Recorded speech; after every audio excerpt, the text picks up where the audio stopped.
Hi everyone, this is Heather Lottinen from the Flourish.Academy. This is episode 399 and today we're talking about weddings that are canceled and the cancellation contract. So what I have in my initial contract with my clients says that when or if, I shouldn't say when, my gosh, if they cancel their wedding, then any monies they have paid up to that point are non-refundable. And there's this blurb about it being not damages or liquidated something or other that an attorney gave me. Well, that doesn't matter.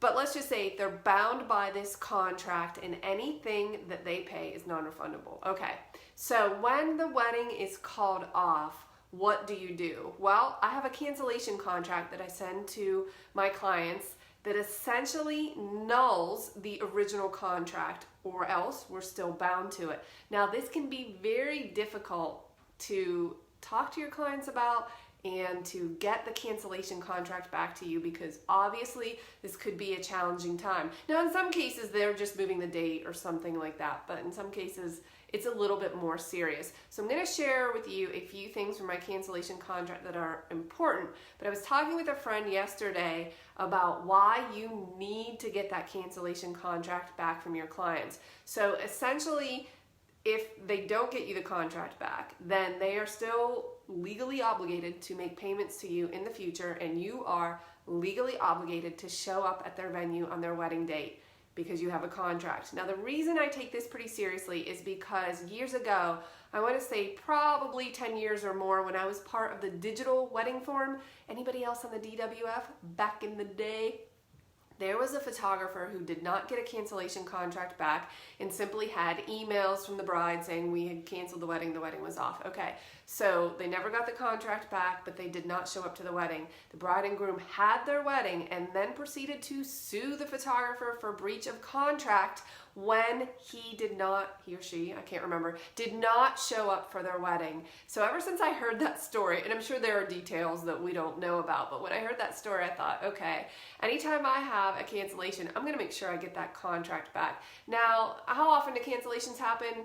I would say in my experience, it was once every maybe 18 months or so I would get a cancellation, and I actually dug through my email and found one from 2012 where a bride messaged me and said she had unfortunate news, to which I replied, of course, I'm sorry to hear this. Attached is my cancellation contract. It excuses you from the original contract and any future monies that would be due. Could you please print, sign, and return at your earliest convenience? So, okay, now you can have online contracts. This was a printed contract at the time, but did you notice that line where I said, it excuses you from the original contract and any future monies that would be due? So I am appealing to them through this money avenue, because if you just say, I need you to get this cancellation contract back to me, a lot of times it's not a good situation and they're kind of upset and they forget about it or they don't have time, whatever the case. But what I say to them, and I find ways to remind them that are very professional and very gentle, but I essentially say, like, hey, if you don't sign this, you're gonna owe me money. If you don't sign this, I'm gonna show up on the day of your wedding at your church, whether you're there or not.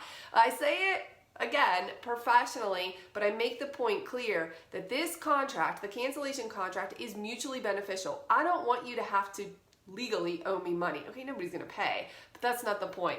Okay, I have had to chase these down several times. In one particular instance, this is about 5 years ago, I could not get this bride to get me back this cancellation contract. And I mean emails and phone calls and every way I could possibly connect with her.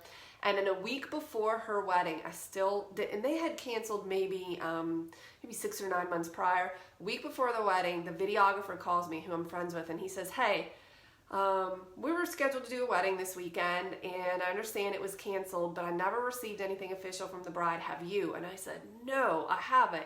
And this is a real problem, because we're gonna both end up showing up at her venue on Saturday if we don't get something. So I said, let me handle it. So I emailed her again, I called her a couple of times, and I said, listen, it's really important that we get this or we're gonna be showing up at your venue. And she finally relented and got me the contract. So I immediately contacted the videographer and I said, hey, good news, you don't have to show up at a wedding. That's not gonna happen. Okay, My contract says the following. It is understood by all parties that Weddings by Heather is no longer commissioned to photograph the wedding as of the date and clients noted above. The client's obligation to make future payments as outlined in the previously signed contract is hereby null and void, provided that this agreement is signed by the client and returned within 7 business days. All payments made to Weddings by Heather are non-refundable. The client shall forfeit all monies paid as full and complete liquidated damages, not as penalty. Okay, that's what I was alluding to earlier. I didn't know the proper verbiage. This agreement incorporates the entire understanding of both the client and Weddings by Heather. Any modifications to this agreement must be in writing and signed by both parties. So I sent this to them. This was approved by a lawyer. I had her go through it. I also had her go through my original wedding contract. If you want to pick those up, I have them available on the Flourish.Academy.